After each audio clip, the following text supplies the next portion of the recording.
اور وہ ان سے فرار حاصل نہیں کر پا رہا تھا، اور اب جس خوف نے اسے اپنے حصار میں لیا تھا وہ اگر اگر امامہ اس بازار میں آ گئی ہوتی تو صنوبر امامہ ہاشم نہیں تھی مگر کوئی اور۔ اس کے سر میں درد کی ایک لہر اٹھی۔ میگرین اب شدت اختیار کرتا جا رہا تھا۔ اس کا ذہن بیٹھ گیا تھا۔ گاڑیوں کے ہارن اور لائٹس نے اس کے درد کو اور بڑھا دیا تھا، اور پھر اس کا ذہن کسی تاریکی میں اتر گیا تھا۔ کسی نے ہلکا سا کہکا لگایا اور پھر کچھ کہا۔ ایک دوسری آواز نے جواباً کچھ کہا۔ سالار سکندر کے حواس آہستہ آہستہ کام کرنے لگے تھے، مزمل تھکن زدہ مگر آوازوں کو شناخت کرتا ہوا ذہن۔ بہت آہستہ آہستہ اس نے آنکھیں کھولی۔ اسے حیرانی نہیں ہوئی، اسے یہیں ہونا چاہیے تھا۔ وہ ہاسپٹل یا کسی کلینک کے ایک کمرے میں ایک بیڈ پر تھا، بے حد نرم اور آرام دہ بیڈ۔ اس سے کچھ فاصلے پر فرقان کسی دوسرے ڈاکٹر کے ساتھ ہلکی آواز میں باتیں کر رہا تھا۔ سالار نے ایک گہرا سانس لیا۔ فرقان اور دوسرے ڈاکٹر نے گردن موڑتے باتیں کرتے اسے دیکھا، پھر دونوں اس کی طرف چلے آئے۔ سالار نے ایک بار پھر آنکھیں بند کر لی۔ آنکھیں کھلا رکھنا اسے مشکل لگ رہا تھا۔ فرقان نے پاس آ کر نرمی سے اس کے سینے کو تھپتھپایا۔ کیسے ہو سالار اب؟ سالار نے آنکھیں کھول دی۔ اس نے مسکرانے کی کوشش نہیں کی، صرف چند لمحے خالی اس ذہنی کے عالم میں اسے دیکھتا رہا۔ فائن، اس نے کہا۔ دوسرا ڈاکٹر اس کی نبض دیکھنے میں مصروف تھا۔ سالار نے ایک بار پھر آنکھیں بند کر لی۔ فرقان اور دوسرا ڈاکٹر آپس میں ایک بار پھر گفتگو میں مصروف تھے۔ اسے اس گفتگو میں کوئی دلچسپی نہیں تھی۔ اسے کسی بھی چیز میں کوئی دلچسپی محسوس نہیں ہو رہی تھی۔ باقی سب کچھ ویسا ہی تھا۔ احساس جرم، پچھتاوا، عاقف، صنوبر، امامہ، ریڈ لائٹ ایریا، سب کچھ ویسا ہی تھا۔ اس کا دل چاہا کاش وہ ابھی ہوش میں نہ آتا۔ تو سالار صاحب، اب کچھ تفصیلاً گفتگو ہو جائے آپ کے ساتھ؟ اس نے فرقان کی آواز پر آنکھیں کھول دی۔ وہ اس کے بیڈ کے بالکل قریب ایک اسٹول پر بیٹھا ہوا تھا۔ دوسرا ڈاکٹر باہر جا چکا تھا۔ سالار نے اپنی ٹانگوں کو سمیٹنے کی کوشش کی۔ اس کے منہ سے کرہا نکلی۔ اس کے ٹخنے اور گھٹنوں میں شدید درد ہو رہا تھا۔ اس کی ٹانگوں پر کمبل تھا۔ وہ انہیں نہیں دیکھ سکتا تھا مگر اس کو اندازہ تھا کہ اس کے ٹخنے اور گھٹنے پر بھی کچھ لپٹا ہوا تھا۔ وہ اپنے کپڑوں میں بھی نہیں تھا بلکہ مریضوں کے مخصوص لباس میں تھا۔ کیا ہوا ہے؟ سالار نے بے اختیار کرا کر ٹانگ سیدھی کرتے ہوئے پوچھا۔ اسپرینڈ اینکل، دونوں گھٹنوں اور کاف پر کچھ خراشیں اور سوجن، مگر خوش قسمتی سے کوئی فریکچر نہیں۔ بازوؤں اور کہنیوں پر بھی کچھ بروشز، خوش قسمتی سے پھر کوئی فریکچر نہیں۔ سر کے بائیں پچھلے حصے میں چھوٹا سا کٹ، تھوڑی سی بلیڈنگ، مگر سی ٹی اسکین کے مطابق کوئی سیریس انجری نہیں۔ سینے پر بھی رگڑ کی وجہ سے معمولی خراشیں، مگر جہاں تک تمہارے سوال کا تعلق ہے کہ کیا ہوا ہے، یہ تو تم بتاؤ کہ کیا ہوا ہے۔ فرقان کسی ماہر ڈاکٹر کی طرح بات کرتے کرتے بولا۔ سالار چپ چاپ اسے دیکھتا رہا۔ میں پہلے سمجھتا رہا کہ میگرین کا اٹیک اتنا شدید تھا کہ تم بے ہوش ہو گئے، مگر بعد میں تمہارا چیک اپ کرنے پر مجھے اندازہ ہوا کہ ایسا نہیں تھا۔ کیا کسی نے حملہ کیا تھا تم پر؟ وہ اب سنجیدہ تھا۔ سالار نے ایک گہرا سانس لیتے ہوئے سر کو جھٹکا۔ تم مجھ تک کیسے پہنچے؟ بلکہ میں یہاں کیسے پہنچا؟ میں تمہارے موبائل پر تمہاری کال کر رہا تھا اور تمہارے بجائے کسی آدمی نے وہ کال ریسیو کی۔ وہ اس وقت فٹ پاتھ پر تمہارے قریب تھا، تمہیں ہوش میں لانے کی کوشش کر رہا تھا۔ اس نے مجھے تمہاری حالت کے بارے میں بتایا۔ اچھا آدمی تھا۔ میں نے اسے کہا کہ وہ تمہیں کسی ٹیکسی میں قریبی ہاسپٹل لے جائے۔ وہ لے گیا، پھر میں وہاں پہنچ گیا اور تمہیں یہاں لے آیا۔ ابھی کیا وقت ہے؟ صبح کے 6 بج رہے ہیں۔ سمیر نے تمہیں رات کو پین کلر دیے، اسی لیے تم ابھی تک سو رہے تھے۔ فرقان کو بات کرتے ہوئے احساس ہوا کہ وہ دلچسپی نہیں لے رہا۔ اس کی نظروں میں ایک عجیب سی سرد مہری محسوس ہوئی تھی، یوں جیسے فرقان اسے کسی تیسرے شخص کی حالت کے بارے میں بتا رہا تھا۔ تم مجھے دوبارہ، سالار نے اسے خاموش ہوتے ہوئے دیکھ کر کہنا شروع کیا، پھر قدرے الجھن آمیز انداز میں رکا، آنکھیں بند کی جیسے ذہن پر زور دے رہا ہو۔ ہاں، کوئی ٹرینکولائز دے دو، میں بہت لمبی نیند سونا چاہتا ہوں۔ سو جانا، مگر یہ تو بتاؤ ہوا کیا تھا؟ کچھ نہیں، سالار نے بیزاری سے کہا۔ میگرین اور میں فٹ پاتھ پر گر پڑا، گرنے سے چوٹیں لگ گئی۔ فرقان نے اسے غور سے دیکھا۔ کچھ کھا لو۔ سالار نے اس کی بات کاٹی۔ نہیں، بھوک نہیں ہے، تم بس مجھے کچھ دو، ٹیبلٹ، انجیکشن، کچھ بھی، میں بہت تھکا ہوا ہوں۔ اسلام آباد تمہارے گھر والوں؟ سالار نے اس کی بات مکمل نہیں ہونے دی۔ نہیں، اتنا مت کرنا، میں جب سو کر اٹھوں گا تو اسلام آباد چلا جاؤں گا۔ اس حالت میں؟ تم نے کہا ہے میں ٹھیک ہوں۔ ٹھیک ہو مگر اتنے بھی نہیں ہو، 2-4 دن آرام کرو،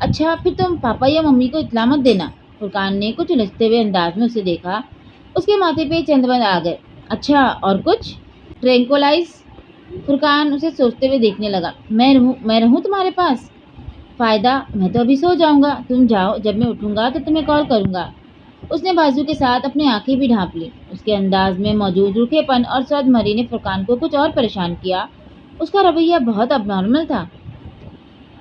میں سمیر سے بات کرتا ہوں، مگر ٹرینکولائز چاہیے تو پہلے تو تمہیں کچھ کھانا ہوگا، فرقان نے اٹھتے ہوئے دو ٹوک انداز میں کہا۔ سالار نے آنکھوں سے بازو نہیں ہٹایا۔ دوبارہ اس کی آنکھ جس وقت کھلی اس وقت شام ہو رہی تھی۔ کمرہ خالی تھا، اس کے پاس کوئی بھی نہیں تھا۔ جسمانی طور پر صبح سے زیادہ تھکاوٹ محسوس کر رہا تھا۔ اپنی ٹانگوں سے کمبل پرے ہٹا کر اس نے لیٹے لیٹے بائیں ٹخنے اور گھٹنوں میں اٹھتی ہوئی ٹیسوں کو نظر انداز کرتے ہوئے ٹانگوں کو سکیڑ لیا۔ اسے اپنے اندر ایک عجیب سی گھٹن محسوس ہو رہی تھی، اتنی گھٹن جیسے کسی نے اس کے سینے کو جکڑ لیا ہو۔ وہ اسی طرح لیٹے لیٹے چھت کو گھورتا رہا، پھر جیسے اسے کوئی خیال آیا۔ وہ ہوٹل آ کر اپنا سامان پیک کر رہا تھا جب فرقان نے دروازے پہ دستک دی۔ سالار نے دروازہ کھول دیا۔ فرقان کو دیکھ کر وہ حیران ہوا، اسے اندازہ نہیں تھا کہ وہ اتنی جلدی اس کے پیچھے آ جائے گا۔ عجیب انسان ہو تم سالار، فرقان اسے دیکھتے ہی ناراضگی سے بولنے لگا۔ یوں کسی کو بتائے بغیر سمیر کے کلینک سے چلے آئے، مجھے پریشان کر دیا، اوپر سے موبائل کو بھی آف کر رکھا ہے۔ سالار نے کچھ نہیں کہا۔ وہ لنگڑاتا ہوا ایک بار پھر اپنے بیگ کے پاس آ گیا جس میں وہ اپنی چیزیں پیک کر رہا تھا۔ تم جا رہے ہو؟ فرقان بیگ دیکھ کر چونکا۔ ہاں، سالار نے ایک لفظی جواب دیا۔ کہاں؟ سالار نے بیگ کی زپ بند کر دی اور بیڈ پر بیٹھ گیا۔ اسلام آباد۔ فرقان اس کے سامنے صوفے پر آ کر بیٹھ گیا۔ نہیں، سالار نے اسے دیکھتے ہوئے کہا۔ پھر؟ کراچی جا رہا ہوں۔ کس لیے؟ فرقان نے حیرانی سے پوچھا۔ فلائٹ ہے میری۔ پیرس کی؟ ہاں۔ 4 دن بعد ہے تمہاری فلائٹ، ابھی جا کر کیا کرو گے؟ فرقان اسے دیکھنے لگے۔ سمیر کا اندازہ ٹھیک تھا، اس کے چہرے کے تاثرات بے حد عجیب تھے۔ کام ہے مجھے وہاں۔ کیا کام ہے؟ وہ جواب دینے کے بجائے بیڈ پر بیٹھا پلکیں جھپکائے بغیر چپ چاپ اسے دیکھتے رہا۔ فرقان سائیکولوجسٹ نہیں تھا، پھر بھی سامنے بیٹھے ہوئے شخص کی آنکھوں کو پڑھنے میں اسے کوئی مشکل نہیں ہوئی۔ سالار کی آنکھوں میں کچھ بھی نہیں تھا، صرف سرد مہری تھی، یوں جیسے وہ کسی کو جانتا ہی نہ ہو، اسے اور اپنے آپ کو بھی۔ وہ ڈپریس تھا، فرقان کو کوئی شبہ نہیں تھا، مگر اس کا ڈپریشن اسے کہاں لے جا رہا تھا فرقان یہ جاننے سے قاصر تھا۔ تمہیں آخر کیا پریشانی ہے سالار؟ وہ پوچھے بغیر نہیں رہ سکا۔ سالار نے توقف کیا، پھر کندھے جھٹکے۔ کوئی پریشانی نہیں ہے تو پھر؟ سالار نے فرقان کی بات کاٹ دی۔ تم جانتے ہو مجھے میگرین ہے، کبھی کبھار اس طرح ہو جاتا ہے مجھے۔ میں ڈاکٹر ہوں سالار، فرقان نے سنجیدگی سے کہا۔ میگرین کوئی مجھ سے زیادہ بہتر نہیں جانتا، یہ سب کچھ میگرین کی وجہ سے نہیں ہے۔ تو تم بتاؤ اور کیا وجہ ہو سکتی ہے؟ سالار نے الٹا اس سے سوال کیا۔ کسی لڑکی کا پرابلم ہے؟ سالار پل کے جھپک نہیں سکا۔ فرقان کہاں جا پہنچا تھا؟ ہاں، وہ نہیں جانتا، اس نے نہیں کیوں نہیں کہا؟ کسی میں انوالو ہو تم؟ فرقان کو اپنے اندازے کے صحیح ہونے پر جیسے یقین نہیں آیا۔ ہاں۔ فرقان بہت دیر چپ بیٹھا اسے دیکھتا رہا، یوں جیسے اپنی بے یقینی پر قابو پانے کی کوشش کر رہا ہو۔ کس کے ساتھ انوالو ہو؟ تم اسے نہیں جانتے؟ شادی نہیں ہو سکی تمہاری اس کے ساتھ؟ سالار اسے دیکھتا رہا، پھر اس نے کہا۔ ہو گئی تھی، اس کے لہجے میں آنچ تھی۔ شادی ہو گئی تھی؟ فرقان کو پھر یقین نہیں آیا۔ ہاں۔ پھر طلاق ہو گئی؟ اس نے پوچھا۔ نہیں تو؟ سالار کے پاس آگے بتانے کے لیے کچھ نہیں تھا۔ تو بس۔ بس کیا؟ سالار اس کے چہرے سے نظریں ہٹا کر اپنے بائیں ہاتھ کی انگلی دائیں ہاتھ میں موجود دل کی لکیر پر پھیرتا رہا۔ کیا نام ہے اس کا؟ فرقان نے مدھم آواز میں اس سے پوچھا۔ وہ ایک بار پھر اسی طرح لکیر کو چھوتے ہوئے بہت دیر تک خاموش رہا، بہت دیر۔ پھر اس نے کہا۔ امامہ ہاشم۔ فرقان نے بے اختیار سانس کھینچ لیا۔ اسے اب سمجھ میں آیا کہ وہ اس کی چھوٹی بیٹی کو ڈھیروں کے حساب سے تحائف کیوں دیا کرتا تھا۔ پچھلے کچھ عرصے میں جب سے وہ سالار سے اس کی شناسائی ہوئی تھی اور سالار کا اس کے گھر آنا جانا شروع ہوا تھا، سالار اور امامہ کی بہت دوستی ہو گئی تھی۔ وہ پاکستان سے جانے کے بعد بھی اسے وہاں سے کچھ نہ کچھ بھجواتا رہتا تھا، مگر فرقان کو اکثر صرف ایک بات پریشان پر حیرانی ہوتی تھی، وہ کبھی امامہ کا نام نہیں لیتا تھا، اور وہ خود اس سے بات کرتا تو اسے نام کے بغیر مخاطب کرتا رہتا۔ فرقان کو چند ایک بار یہ بات محسوس ہوئی تھی، مگر اس نے اسے نظر انداز کر دیا، لیکن اب امامہ ہاشم کا نام سن کر وہ جان گیا تھا کہ وہ کیوں اس کا نام نہیں لیتا تھا۔ وہ اب رک رک کر بے ربط جملوں میں مدھم آواز میں اسے اپنے اور امامہ کے بارے میں بتا رہا تھا۔ فرقان دم سادے سن رہا تھا، جب وہ سب کچھ بتانے کے بعد خاموش ہوا تو دیر تک فرقان بھی کچھ بول نہیں سکا۔ اس کی سمجھ میں ہی نہیں آ رہا تھا کہ وہ کیا کہے، تسلی دے یا پھر کچھ اور کہے، کوئی نصیحت۔ تم اسے بھول جاؤ، اس نے بالآخر کہا۔ سوچ لو کہ وہ جہاں بھی ہے خوش ہے اور محفوظ ہے، ضروری نہیں اس کے ساتھ کوئی سانحہ ہوا ہو سکتا ہے وہ بالکل محفوظ ہو۔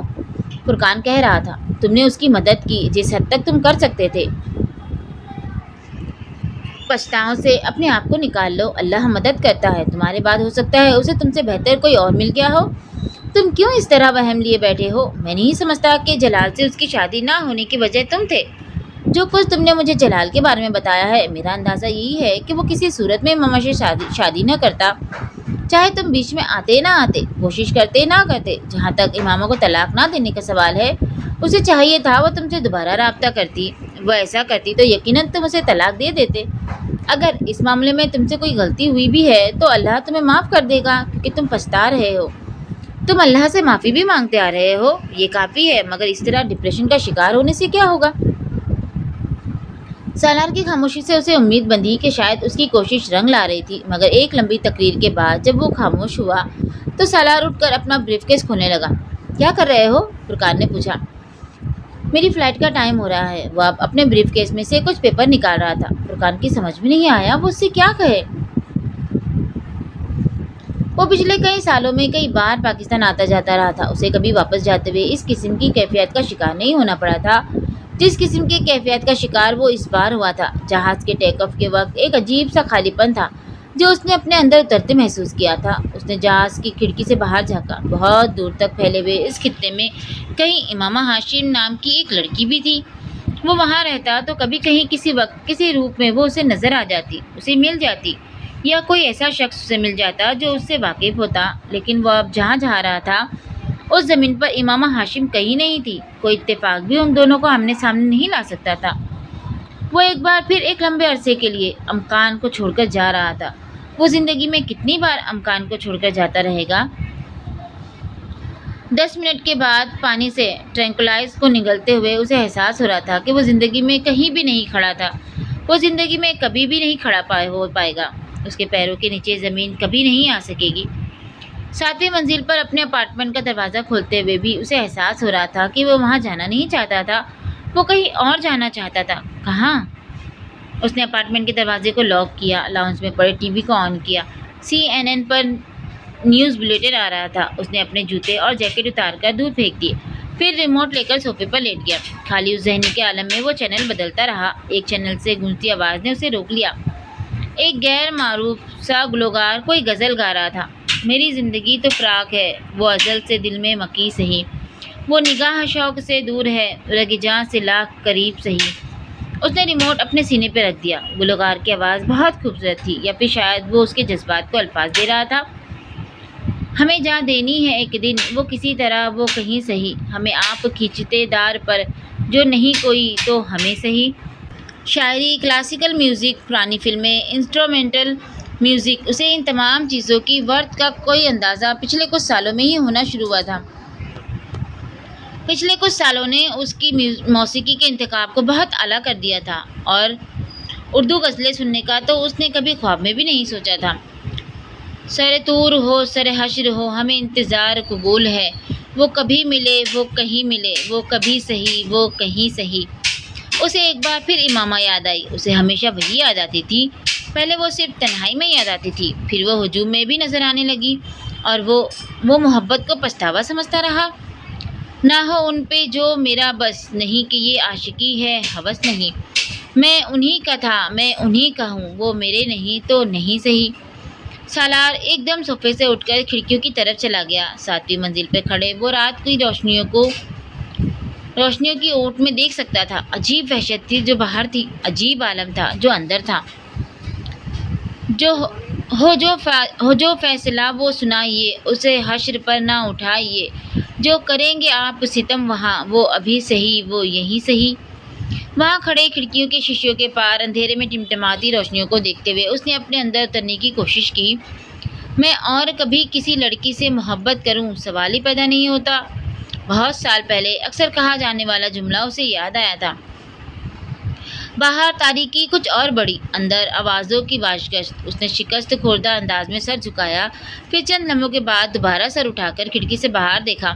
انسان کا اختیار کہاں سے شروع کہاں پر ختم ہوتا ہے؟ ڈپریشن کا ایک اور دورہ۔ وہ باہر نظر آنے والی ٹمٹماتی روشنیاں بھی اب بجھنے لگی تھی۔ اسے دیکھنے کی جو لو لگی تو نصیر دیکھ ہی لیں گے ہم، وہ ہزار آنکھ سے دور ہو، وہ ہزار پردہ نشی سہی۔ سالار سکندر نے مڑ کر اس کی اسکرین کو دیکھا۔ گلوکار لہک لہک کر بار بار آخری شعر دہرا رہا تھا۔ کسی معمول کی طرح چلتا ہوا وہ صوفے پر آ کر بیٹھ گیا۔ سینٹرل ٹیبل پر رکھے ہوئے بریف کیس کو کھول کر اس نے اندر سے لیپ ٹاپ نکال لیا۔ اسے دیکھنے کی جو لو لگی تو نصیر دیکھ ہی لیں گے ہم، وہ ہزار آنکھ سے دور ہو، وہ ہزار پردہ نشی سہی۔ گلوکار مقطع دہرا رہا تھا۔ سالار کی انگلیاں لیپ ٹاپ پر برق رفتاری سے حرکت کرتے ہوئے استعفیٰ لکھنے میں مصروف تھی۔ کمرے میں موسیقی کی آواز اب ڈوبتی جا رہی تھی۔ استعفیٰ کی ہر لائن اس کے وجود پر چھائے جمود کو ختم کر رہی تھی۔ وہ جیسے کسی جادو کے حصار سے باہر نکل رہا تھا، کوئی توڑ ہو رہا تھا۔ اپنے کیریئر کے اسٹیج پر اس طرح کا احمقانہ فیصلہ صرف تم ہی کر سکتے تھے۔ وہ فون پر سکندر عثمان کو خاموشی سے سن رہا تھا۔ آخر اتنی اچھی پوسٹ کو کیوں چھوڑ رہے ہو، اور وہ بھی اس طرح اچانک؟ چلو اگر چھوڑنے کا فیصلہ کر ہی لیا ہے تو پھر آ کر اپنا بزنس کرو، بینک میں جانے کی کیا تک بنتی ہے؟ وہ اس کے فیصلے پر بری طرح تنقید کر رہے تھے۔ میں اب پاکستان میں کام کرنا چاہتا ہوں، بس اسی لیے جاب چھوڑ دی۔ بزنس نہیں کر سکتا، اور بینک کی آفر میرے پاس بہت عرصے سے تھی، وہ مجھے پاکستان پوسٹ کرنے پہ تیار ہے، اسی لیے میں اسے قبول کر رہا ہوں۔ اس نے تمام سوالوں کا اکٹھا جواب دیا۔ پھر بینک کو بھی جوائن مت کرو، میرے ساتھ آ کر کام کرو۔ میں نہیں کر سکتا پاپا، مجھے مجبور نہ کریں۔ تو پھر وہیں پر رہو، پاکستان آنے کی کیا تک بنتی ہے؟ میں یہاں پر نہیں رہ پا رہا۔ حب الوطنی کا کوئی دورہ پڑا ہوا ہے تمہیں؟ نہیں تو پھر؟ میں آپ لوگوں کے پاس رہنا چاہتا ہوں۔ اس نے بات بدلی۔ خیر، یہ فیصلہ کم از کم ہماری وجہ سے تو نہیں کیا گیا۔ سکندر عثمان کا لہجہ نرم ہوا۔ سالار خاموش رہا۔ سکندر عثمان بھی کچھ دیر خاموش رہے۔ فیصلہ تو تم کر ہی چکے ہو، میں اب اس کے بارے میں تو کچھ نہیں کر سکتا۔ ٹھیک ہے، آنا چاہتے ہو تو آ جاؤ، کچھ عرصہ بینک میں کام کر کے بھی دیکھ لو، لیکن میری خواہش یہی ہے کہ تم میرے ساتھ میرے بزنس کو دیکھو۔ سکندر عثمان نے جیسے ہتھیار ڈالتے ہوئے کہا۔ تمہارا تو پی ایچ ڈی کا بھی ارادہ تھا، اس کا کیا ہوا؟ سکندر عثمان کو بات ختم کرتے کرتے پھر یاد آیا۔ فی الحال میں مزید اسٹڈیز نہیں کرنا چاہ رہا، ہو سکتا ہے کچھ سالوں بعد پی ایچ ڈی کے لیے دوبارہ باہر چلا جاؤں۔ یہ بھی ممکن ہے کہ پی ایچ ڈی کروں ہی نہ، اس نے مدھم آواز میں کہا۔ تم اس اسکول کی وجہ سے آ رہے ہو؟ سکندر عثمان نے اچانک کہا۔ شاید۔ سالار نے تردید کی۔ وہ اگر اسکول کو اس کی واپسی کی وجہ سمجھ رہے تھے تو بھی کوئی حرج نہیں تھا۔ ایک بار پھر سوچ لو سالار، سکندر کہے بغیر نہیں رہ سکے۔ بہت کم لوگوں کو کیریئر میں اس طرح کا اسٹارٹ ملتا ہے جس طرح تمہیں ملا ہے۔ تم سن رہے ہو؟ جی، اس نے صرف ایک لفظ کہا۔ باقی تم میچور ہو، اپنے فیصلے کو خود کر سکتے ہو، انہوں نے ایک طویل کال کے اختتام پر فون بند کرنے سے پہلے کہا۔ سالار نے فون رکھنے کے بعد اپارٹمنٹ کی دیواروں پر ایک نظر دوڑائی۔ 18 دن کے بعد اسے یہ اپارٹمنٹ ہمیشہ کے لیے چھوڑ دینا تھا۔ پیرس سے واپسی پر اس کی زندگی کے ایک نئے فیز کا آغاز ہوا تھا۔ ابتدائی طور پر وہ اسلام آباد میں اس غیر ملکی بینک میں کام کرتا رہا، پھر کچھ عرصے بعد وہ اسی بینک کی ایک نئی برانچ کے ساتھ لاہور چلا آیا۔ اسے کراچی جانے کا موقع مل رہا تھا، مگر اس نے لاہور کا انتخاب کیا۔ اسے یہاں ڈاکٹر سبت کے ساتھ وقت گزارنے کا موقع مل رہا تھا۔ پاکستان میں اس کی مصروفیات کی نوعیت تبدیل ہو گئی تھی، مگر ان میں کمی نہیں آئی تھی۔ وہ یہاں بھی دن رات مصروف رہتا تھا۔ ایک ایکسپشنل ماہر معاشیات کے طور پر اس کی شہرت اس کے ساتھ ساتھ سفر کر رہی تھی۔ حکومتی حلقوں کے لیے اس کا نام نیا نہیں تھا، مگر پاکستان آنے جانے کے بعد فنانس منسٹری مختلف موقع پر اپنے زیر تربیت آفیسر کو دیے جانے والے لیکچرز کے لیے اسے بلواتی رہتی۔ لیکچرز کا سلسلہ بھی اس کے لیے نیا نہیں تھا۔ ییل میں زیر تعلیم رہنے کے بعد وہ وہاں مختلف کلاسز کو لیکچر دیتا رہا تھا۔ یہ سلسلہ نیو یارک منتقل ہو جانے کے بعد بھی جاری رہا، جہاں وہ کولمبیا یونیورسٹی میں ہیومن ڈیولپمنٹ پر ہونے والے سیمینارز میں حصہ لیتا رہا۔ بعد میں اس کی توجہ ایک بار پھر اکنامکس کی طرف مبذول ہو گئی۔ پاکستان میں بہت جلد وہ ان سیمینارز کے ساتھ انوالو ہو گیا جو آئی بی اے اور لمس فاسٹ اور جیسے ادارے کروا رہے تھے۔ اکنامکس اور ہیومن ڈیولپمنٹ واحد موضوعات تھے جن پر خاموشی اختیار نہیں کیا کرتا تھا۔ وہ اس کے پسندیدہ موضوع گفتگو تھے اور سیمینارز میں اس کے لیکچرز کا فیڈ بیک ہمیشہ بہت زبردست رہا تھا۔ وہ مہینے کا ویکینڈ گاؤں میں اپنے اسکول میں گزارا کرتا تھا اور وہاں رہنے کے دوران وہ زندگی کے ایک نئے رخ سے آشنائی حاصل کر رہا تھا۔ ہم نے اپنی غربت اپنے دیہات میں چھپا دی ہے، بالکل اسی طرح جیسے لوگ مٹی کو کارپیٹ کے نیچے چھپا دیتے ہیں۔ اس اسکول کی تعمیر کا آغاز کرتے ہوئے فرقان نے ایک بار اسے کہا تھا اور وہاں گزارے جانے والے دن اسے اس جملے کی ہولناکی کا احساس دلاتے۔ ایسا نہیں تھا کہ وہ پاکستان میں غربت کی موجودگی سے ناآشنا تھا۔ وہ یونیسکو اور یونیسیف میں کام کے دوران دوسرے ایشیائی ممالک کے ساتھ پاکستان کے بارے میں بھی بہت ساری رپورٹس دیکھتا رہتا، مگر پاکستان میں غربت کی آخری حدوں کو بھی پار کر جانے والی لوگوں کو وہ پہلی بار ذاتی طور پر دیکھ رہا تھا۔ پاکستان کے 10-15 بڑے شہروں سے نکل جائیں تو احساس ہوتا ہے کہ چھوٹے شہروں میں رہنے والے لوگ تیسری دنیا میں نہیں 10ویں-12ویں دنیا میں رہتے ہیں۔ وہاں تو لوگوں کے پاس نہ روزگار ہے نہ سہولتیں، وہ اپنی آدھی زندگی خواہش میں گزارتے ہیں اور آدھی حسرت میں مبتلا ہو کر۔ کون سی اخلاقیات سکھا سکتے ہیں آپ اس شخص کو جس کا دن سوکھی روٹی سے شروع ہوتا ہے اور فاقے پر ختم ہو جاتا ہے؟ اور ہم لوگوں کی بھوک مٹانے کی بجائے مسجدوں پر مسجدیں تعمیر کرتے ہیں، عالیشان مسجدیں، پرشکوہ مسجدیں، ماربل سے آراستہ مسجدیں۔ بعض اوقات تو ایک ہی سڑک پر 10 مسجدیں کھڑی ہو جاتی ہیں، نمازوں سے خالی مسجدیں۔ فرقان تلخی سے کہتا تھا، اس ملک میں اتنی مسجدیں بن چکی ہیں کہ اگر پورا پاکستان ایک وقت کی نماز کے لیے مسجدوں میں اکٹھا ہو جائے تو بہت سی مسجدیں خالی رہ جائیں گی۔ میں مسجد بنانے پر یقین نہیں رکھتا جہاں لوگ بھوک سے خودکشیاں کرتے پھر رہے ہوں، جہاں کچھ خاص طبقوں کی پوری نسل جہالت کے اندھیرے میں بھٹکتی پھر رہی ہو، وہاں مسجد کے بجائے مدرسے کی ضرورت ہے، اسکول کی ضرورت ہے۔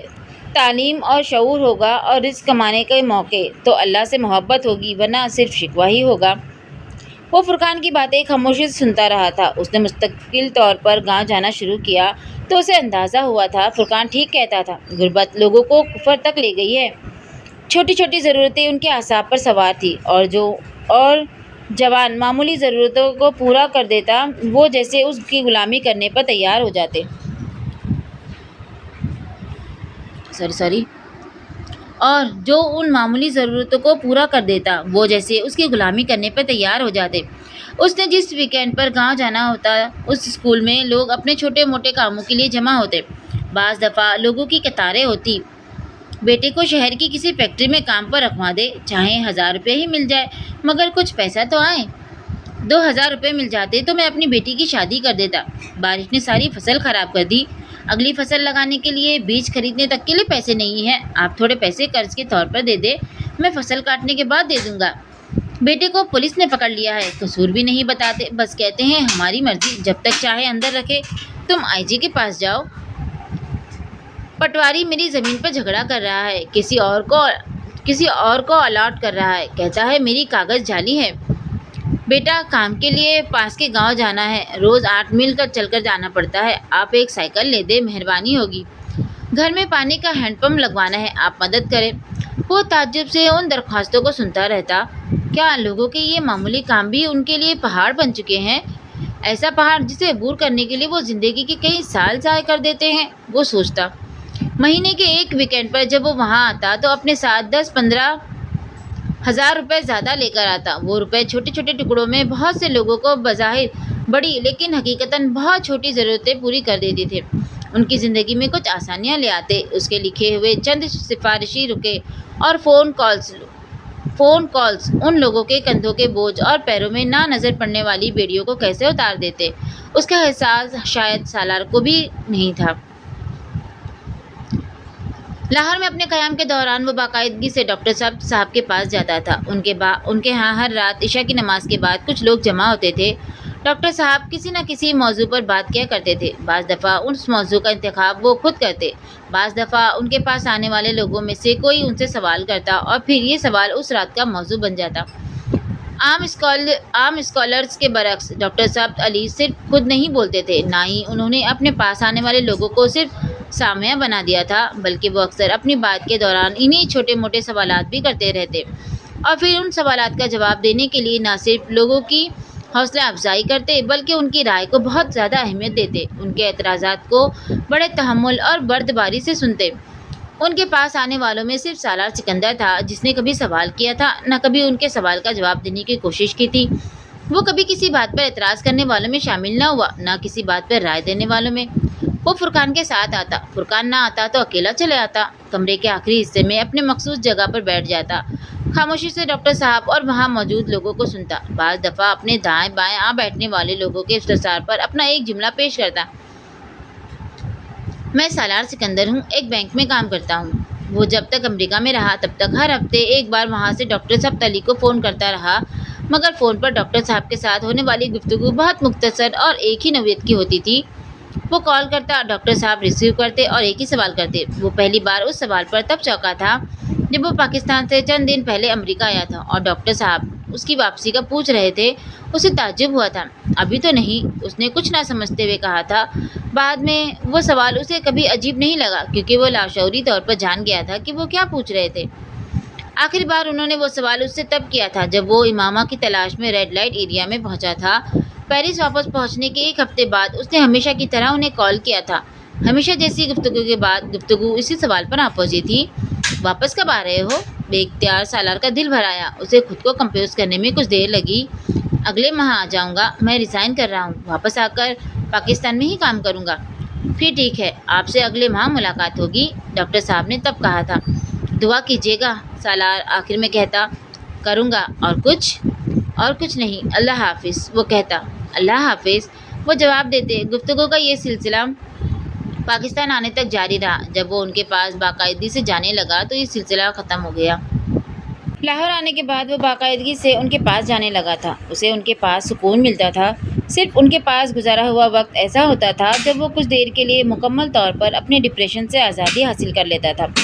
بعض دفعہ ان کے پاس خاموش بیٹھے بیٹھے بے اختیار اس کا دل چاہتا وہ ان کے سامنے وہ سب کچھ اگل دے جسے وہ اتنے سالوں سے اپنے اندر زہر کی طرح بھرے پھر رہا تھا۔ پچھتاوا، احساس جرم، بے چینی، بے بسی، شرمندگی، ندامت، ہر چیز۔ پھر سے خوف پیدا ہوتا، ڈاکٹر ثبت علی اس کو پتہ نہیں کن نظروں سے دیکھیں گے۔ اس کی ہمت دم توڑ دیتے۔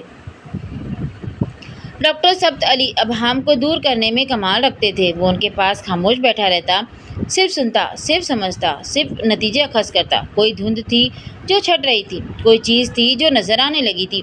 جن سوالوں کو وہ کئی سالوں سے سر پر بوجھ کی صورت میں لیے پھر رہا تھا، ان کے پاس ان کے جواب تھے۔ اسلام کو سمجھ کر سیکھے تو آپ کو پتہ چلے گا کہ اس میں کتنی وسعت ہے۔ یہ تنگ نظری اور تنگ دلی کا دین نہیں ہے، نہ ہی ان دونوں چیزوں کی اس میں گنجائش ہے۔ یہ میں سے شروع ہو کر ہم پر جاتا ہے، فرد سے معاشرے تک۔ اسلام آپ سے یہ نہیں کہتا کہ آپ 24 گھنٹے سر پر ٹوپی، ہاتھ میں تسبیح، ہر جگہ مصلی بچھائے بیٹھے رہے، ہر بات میں اس کے حوالے دیتے رہے۔ نہیں، یہ تو آپ کی زندگی سے، آپ کی اپنی زندگی سے حوالہ چاہتا ہے۔ یہ تو آپ سے راست بازی اور پارسائی کا مطالبہ کرتا ہے، دیانت داری اور لگن چاہتا ہے، اخلاص اور استقامت مانگتا ہے، ایک اچھا مسلمان مانگتا ہے، اور اچھا مسلمان اپنی باتوں سے نہیں، اپنے کردار سے دوسروں کو متاثر کرتا ہے۔ سالار ان کی باتوں کو ایک چھوٹے سے ریکارڈر میں ریکارڈ کر لیتا، پھر گھر آ کر بھی سنتا رہتا۔ اسے ایک رہبر کی تلاش تھی۔ ڈاکٹر ثبت علی کی صورت میں اسے وہ رہبر مل گیا تھا۔ چلیے جی، آج کی اسٹوری کو کرتے ہیں یہاں پہ اسٹاپ۔ آج کی ایپیسوڈ آپ کو کیسے لگی ضرور بتائیے گا، اپنے خیالات میرے ساتھ ضرور شیئر کریے۔ تب تک کے لیے اپنا بہت سارا خیال رکھیے گا اور مجھے دعاؤں میں یاد رکھیے گا۔ جلد ملیں گے، اللہ حافظ۔